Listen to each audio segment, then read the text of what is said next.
Hello বন্ধুরা, আশা করি সবাই ভালো আছেন। সরকারি ভাতা এবং শিক্ষা উপবৃত্তির সর্বশেষ আপডেট নিয়ে আবারও আপনাদের সামনে হাজির হয়েছি। তাই ভিডিওটা স্কিপ না করে অবশ্যই শেষ পর্যন্ত দেখার চেষ্টা করবেন।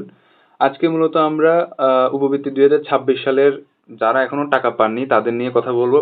অনেকেই রয়েছেন এখনো উপবৃত্তির কোনো টাকাই পাননি, আবার অনেকেই রয়েছেন যাদের সব তথ্য ঠিক আছে কিন্তু এখনো আপনাদের অ্যাকাউন্টে এখনো টাকা ঢোকেনি। এবং আমরা যখন স্কুল এবং কলেজকে এই নিয়ে জানাই তারা আসলে কি করে, এই সব বিষয় নিয়ে আজকের ভিডিওতে আমরা আলোচনা করতে যাচ্ছি। আসেন, যে সকল কারণে উপবৃত্তির টাকা আসছে না সেই বিষয় সম্পর্কে জেনে নিই।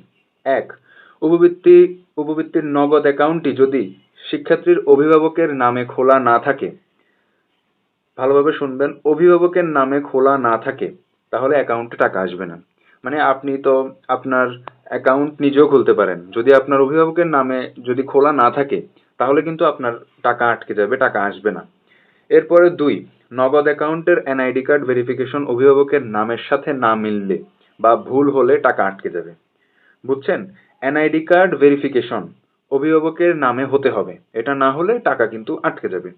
তিন, যে মোবাইল নম্বর বা সিমে নগদ অ্যাকাউন্ট খোলা আছে সেটি বন্ধ থাকলে বা অ্যাকাউন্টটি নিষ্ক্রিয় থাকলে উপবৃত্তির টাকা আটকে যাবে। তাই এগুলার ক্ষেত্রে আপনাদেরকে একটু সতর্ক থাকতে হবে।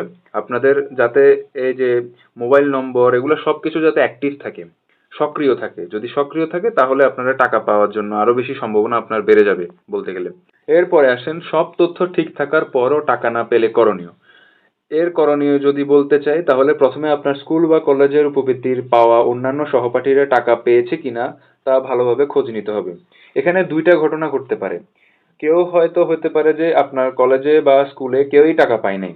যদি আপনার কোনো সহপাঠী টাকা না পেয়ে থাকে তবে বুঝতে হবে প্রতিষ্ঠান থেকে এখনো টাকা ছাড় হয়নি এবং আপনাকে অপেক্ষা করতে হবে। আবার অন্য একটা ওয়ে হতে পারে, সেটা হচ্ছে যে অন্যরা পেয়েছে। এর মানে যদি আপনার সহপাঠীরা টাকা পেয়ে যায় কিন্তু আপনি না পান, তবে দ্রুত আপনার নিজ স্কুল বা কলেজে যোগাযোগ করতে হবে, তাহলে ওরা ওই অনুযায়ী অ্যাকশন নিবে। এরপরে আসেন স্কুল বা কলেজে যোগাযোগের নিয়ম বা সময়সীমা। মূলত স্কুল বা কলেজের উপবৃত্তির সমস্যা নিয়ে শুধুমাত্র রবি থেকে বৃহস্পতিবার এর মধ্যে যোগাযোগ করতে হবে।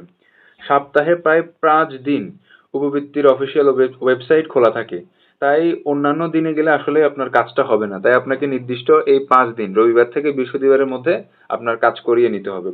ষষ্ঠ থেকে দশম শ্রেণীর শিক্ষার্থীদের স্কুলে নিজ স্কুলের শিক্ষকদের সাথে বা সরাসরি অফিসিয়াল কক্ষে গিয়ে যোগাযোগ করতে হবে। আপনি চাইলে বাসায় বসে কল দিতে পারেন। আপনার কাছে যদি শিক্ষকদের নাম্বার থাকে তাহলে ওইখানে কল দিয়ে আপনি জেনে নিতে পারেন যে কি আপনার সমস্যা কি, বা আপনি যদি সরাসরি গিয়ে যান তাহলে হয়তো কাজটা তাড়াতাড়ি হতে পারে।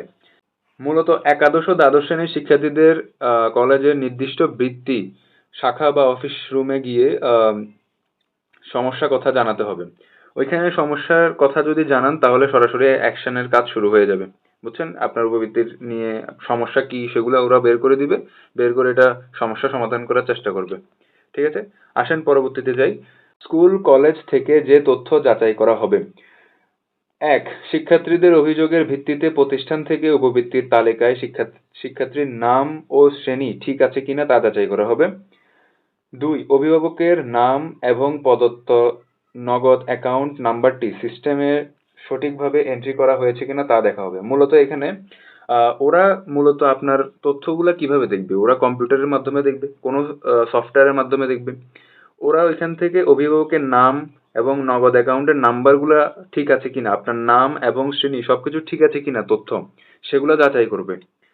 তিন, নগদ অ্যাকাউন্টের সাথে সংযুক্ত এনআইডি কার্ডের ভেরিফিকেশন স্ট্যাটাস চেক করে সমস্যার মূল কারণ নিশ্চিত করতে হবে। মানে ওরা ওরা মূলত এনআইডি কার্ডের ভেরিফিকেশন ঠিক আছে কিনা ওইটা যদি চেক করে তাহলে বুঝতে পারবে যে আপনার নগদ অ্যাকাউন্টে টাকা আসবে কি আসবে না। এগুলা সবকিছু চেক করা হবে। চেক করেই বলবে যে আপনি টাকা পাবেন কি পাবেন না। তো এগুলা সবকিছু ঠিক থাকলে আপনি টাকা পাওয়ার জন্য যোগ্য। সঠিকভাবে আপনি টাকা পেয়ে যাবেন এবং দ্রুতই আপনার টাকা আপনার অ্যাকাউন্টে চলে যাবে। আজকের আপডেট এই পর্যন্তই। সরকারি ভাতা এবং শিক্ষাবৃত্তির সর্বশেষ আপডেট সবার আগে পেতে আমাদের চ্যানেলের সাথে যুক্ত থাকুন। যদি এই ভিডিওটি ভালো লাগে অবশ্যই লাইক দিবেন। যদি আপনাদের কোনো প্রশ্ন থাকে অবশ্যই কমেন্টে জানাবেন, আমি রিপ্লাই দেওয়ার চেষ্টা করব।